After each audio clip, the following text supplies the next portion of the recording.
Hey everyone, so in this video, I'm going to be showing you how to find your YouTube channel CPM or cost per milli.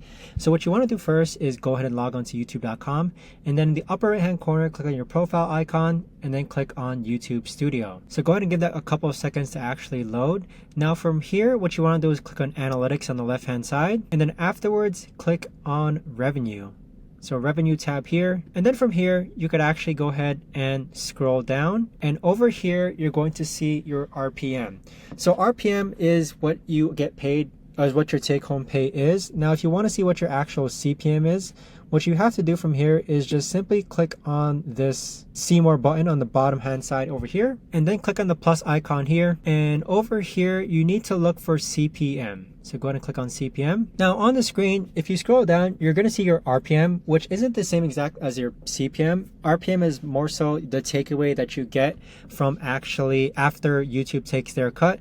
But in order to see your CPM after clicking on revenue, you can click on see more and then scroll down, and then over here where it says playback based CPM, this is the average CPM of your videos over the past 28 days. So for my channel, it's $22.90. And so with that, that's going to help you understand as far as what your CPM is.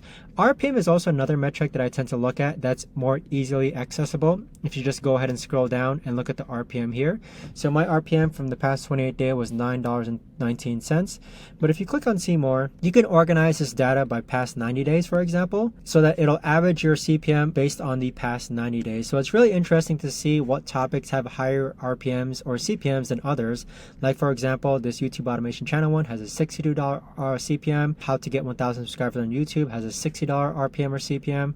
And so hopefully this gives you an idea as far as how to actually see your CPM and kind of get a good gauge as far as which topics are bringing in a higher CPM and which topics are bringing in a lower CPM. But with that being said, I hope you found this video helpful. Thanks so much for watching, and I'll see you on the next one.